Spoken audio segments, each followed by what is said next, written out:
आप देख रहे हैं SS4 न्यूज। प्रत्येक खबर पहुंचाए आप तक। उसकी समीक्षा, उन पर चर्चा हमें आगे के लिए बहुत उपयोगी हो सकती है।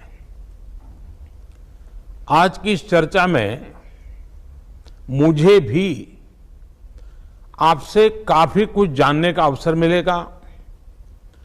ग्राउंड रियलिटी क्या है उसको समझने का अवसर मिलेगा।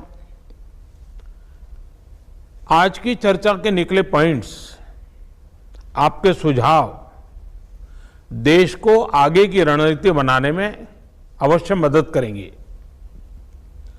साथियों, किसी भी संकट से निपटने के लिए टाइमिंग का बहुत महत्व होता है। सही समय पर लिए गए फैसलों ने देश में कोरोना संक्रमण को नियंत्रित करने में बहुत मदद की है। भविष्य में जब कभी भारत की कोरोना के खिलाफ लड़ाई का अध्ययन होगा तो ये दौर इसलिए भी याद किया जाएगा कि कैसे इस दौरान हमने साथ मिलकर के काम किया। कोऑपरेटिव फेडरलिज्म का सर्वोत्तम उदाहरण प्रस्तुत किया। साथियों, जब कोरोना दुनिया के अनेक देशों में चर्चा का विषय भी नहीं बना था, तब भारत ने इससे निपटने के लिए तैयारियां शुरू कर दी थी, फैसले लेने शुरू कर दिए थे। हमने एक एक भारतीय की जिंदगी को बचाने के लिए दिन रात मेहनत की है। बीते हफ्तों में हजारों की संख्या में हमारे भारतीय भाई बहन विदेश से अपने वतन वापस लौटे हैं। बीते हफ्तों में लाखों की संख्या में प्रवासी श्रमिक अपने अपने गांव पहुंचे हैं। रेल, रोड, एयर, सी सारे मार्ग करीब करीब अब खुल चुके हैं। लेकिन इसके बावजूद, हमारी इतनी जनसंख्या होने के बावजूद भारत में कोरोना संक्रमण उस जैसा विनाशकारी प्रभाव नहीं दिखा पाया जो दुनिया के और देशों में कोरोना ने आफत पैदा की है। दुनिया के बड़े बड़े एक्सपर्ट्स, हेल्थ के जानकार लॉकडाउन और भारत के लोगों द्वारा दिखाए गए अनुशासन की आज भारी चर्चा हो रही है। आज भारत में रिकवरी रेट 50% से ऊपर चला गया है। आज भारत दुनिया के उन देशों में अग्रणी है जहां कोरोना संक्रमित मरीजों का जीवन बच रहा है। कोरोना से किसी की भी मृत्यु दुखद है। हमारे लिए किसी एक भारतीय की भी मृत्यु असहज करने देने वाली है। लेकिन यह भी सच है कि आज भारत दुनिया के उन देशों में है जहां कोरोना की वजह से सबसे कम मृत्यु हो रही है। अब अनेक राज्यों के अनुभव आज आत्मविश्वास जगाते हैं कि भारत कोरोना के इस संकट में अपने नुकसान को सीमित करते हुए आगे बढ़ सकता है, अपनी अर्थव्यवस्था को तेजी से संभाल सकता है। साथियों, बीते 2 हफ्ते के अनलॉक 1 ने हमें एक बड़ा सबक ये भी दिया है कि अगर हम नियमों का पालन करते रहें, सारे दिशा निर्देशों को मानते रहे तो कोरोना संकट से भारत को कम से कम नुकसान होगा।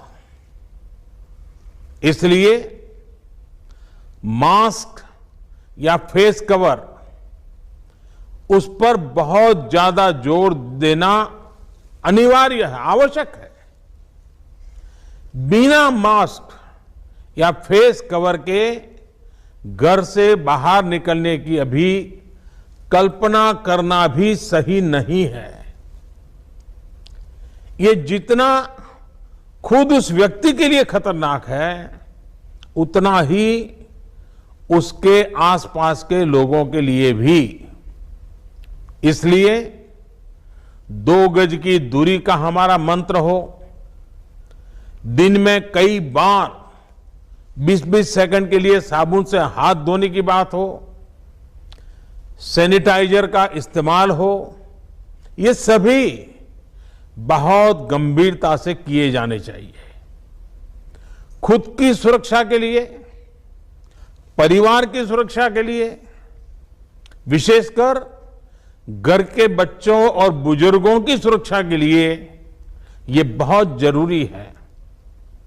अब तक लगभग सारे ऑफिसेस खुल चुके हैं। प्राइवेट सेक्टर में भी लोग ऑफिस जाने लगे हैं। बाजारों में, सड़कों पर भीड़ बढ़ने लगी है। तो ये सारे उपाय ही कोरोना को तेजी से फैलने से रोकने में मददगार होंगे। थोड़ी सी भी लापरवाही, थोड़ी सी भी ढिलाई, अनुशासन में कमी कोरोना के खिलाफ हम सभी की लड़ाई को कमजोर करेगा। और इतने दिनों की जो तपस्या है, उस पर पानी फिर जाएगा।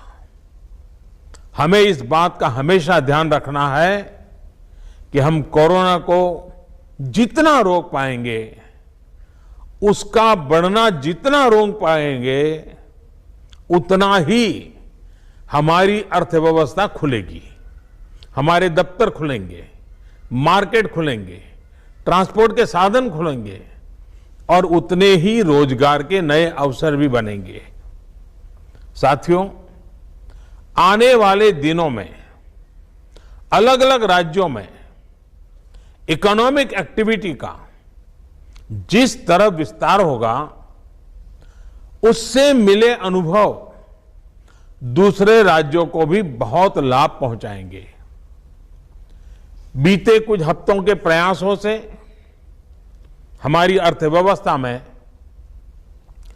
ग्रीन शूट्स दिखने लगे हैं। पावर कंजम्पशन जो पहले घटता जा रहा था, वो अब बढ़ना शुरू हुआ है। इस साल मई में फर्टिलाइजर की सेल बीते साल मई की अपेक्षा 2 गुनी हुई है। इस बार खरीफ की बुआई बीते साल की अपेक्षा करीब 12-13% ज्यादा हुई है।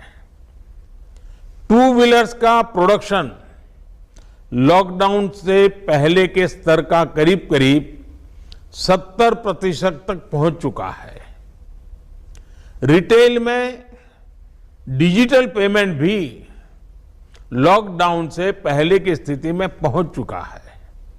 इतना ही नहीं, मई में टोल कलेक्शन में बढ़ोतरी होना इकोनॉमिक एक्टिविटी में वृद्धि को दिखाता है। लगातार 3 महीने तक एक्सपोर्ट में कमी के बाद जून में एक्सपोर्ट फिर से बाउंस बैक करके पिछले साल के प्री कोविड पीरियड में पहुंच गया है। ये तमाम संकेत है जो हमें प्रोत्साहित कर रहे हैं, आगे बढ़ने के लिए प्रेरित कर रहे हैं। साथियों, आप में से अधिकतर राज्यों में एग्रीकल्चर, हॉर्टिकल्चर, फिशरीज और एमएसएमईज का हिस्सा बहुत बड़ा है। आत्मनिर्भर भारत अभियान के तहत बीते कुछ दिनों से इन तमाम सेक्टर्स के लिए अनेक प्रावधान किए गए हैं। एमएसएमईज को सपोर्ट करने के लिए अनेक फैसले हाल में लिए गए हैं। समयबद्ध तरीके से एमएसएमईज को बैंक से क्रेडिट दिलाने का प्रयास हो रहा है। 100 करोड़ रुपए तक के टर्नओवर वाले उद्योगों को 20% अतिरिक्त क्रेडिट के ऑटोमेटिक इंक्रीज का लाभ दिया गया है। अगर हम बैंकर्स कमिटीज के माध्यम से ये सुनिश्चित करेंगे कि उद्योगों को तेजी से क्रेडिट मिले तो वो जल्द से जल्द काम शुरू कर पाएंगे, लोगों को रोजगार दे पाएंगे। साथियों, हमारे यहां जो स्मॉलर फैक्ट्रीज हैं उन्हें गाइडेंस की, हैंड होल्डिंग की बड़ी जरूरत है। मुझे पता है आपके नेतृत्व में इस दिशा में काफी काम हो रहा है। ट्रेड और इंडस्ट्री अपनी पुरानी रफ्तार पकड़ सके, इसके लिए वैल्यू चेंज पर भी हमें मिलकर काम करना होगा। राज्यों में जहां कहीं भी स्पेसिफिक इकोनॉमिक एक्टिविटी पॉइंट्स हैं, वहां 24 घंटे काम हो, सामानों की लोडिंग अनलोडिंग तेजी से हो, एक शहर से दूसरे शहर तक सामान जाने में स्थानीय स्तर पर किसी तरह की दिक्कत ना हो, तो इकोनॉमिक एक्टिविटी और तेजी से बढ़ेगी। साथियों, किसान के उत्पाद की मार्केटिंग के क्षेत्र में हाल में जो रिफॉर्म्स किए गए हैं, उससे भी किसानों को बहुत लाभ होगा। इससे किसानों को अपनी उपज बेचने के लिए नए विकल्प उपलब्ध होंगे, उनकी आय बढ़ेगी और खराब मौसम के कारण, स्टोरेज के अभाव के कारण उनको जो नुकसान होता था उसे भी हम कम कर पाएंगे। जब किसान की आय बढ़ेगी तो निश्चित रूप से डिमांड भी बढ़ेगी और राज्य की अर्थव्यवस्था की गति भी बढ़ेगी। विशेष तौर पर नॉर्थ ईस्ट और हमारे आदिवासी इलाकों में फार्मिंग और हॉर्टिकल्चर, इसके लिए अनेक अवसर बनने वाले हैं। ऑर्गेनिक प्रोडक्ट्स हो, बांबू प्रोडक्ट्स हो, दूसरे ट्राइबल प्रोडक्ट्स हो, उनके लिए नए मार्केट का द्वार खुलने वाला है। लोकल प्रोडक्ट के लिए जिस क्लस्टर बेस्ड रणनीति की घोषणा की गई है, उसका भी लाभ हर राज्य को होगा। इसके लिए जरूरी है कि हम हर ब्लॉक, हर जिले में ऐसे प्रोडक्ट्स की पहचान करें जिनकी प्रोसेसिंग या मार्केटिंग करके एक बेहतर प्रोडक्ट हम देश और दुनिया के बाजार में उतार सकते हैं। साथियों, बीते दिनों आत्मनिर्भर भारत अभियान के तहत जितनी भी घोषणाएं की गई हैं, वो एक निश्चित समय सीमा के भीतर जमीन पर उतरे, इसके लिए हमें एकजुट होकर काम करना है। इस पृष्ठभूमि में कोरोना से लड़ाई और इकोनॉमिक एक्टिविटी से जुड़े आपके जो सुझाव हैं, जो तैयारियां हैं, वो जानने के लिए मैं बहुत उत्सुक हूं और मुझे पक्का विश्वास है कि अनुभव के आधार पर आपकी जो बातें आएगी वो आने वाले रणनीति बनाने में बहुत काम आएगी। मैं गृह मंत्री जी से आग्रह करता हूं कि वे आगे की चर्चा का संचालन करें। फॉर न्यूज प्रत्येक this is for news channel को लाइक, शेयर और सब्सक्राइब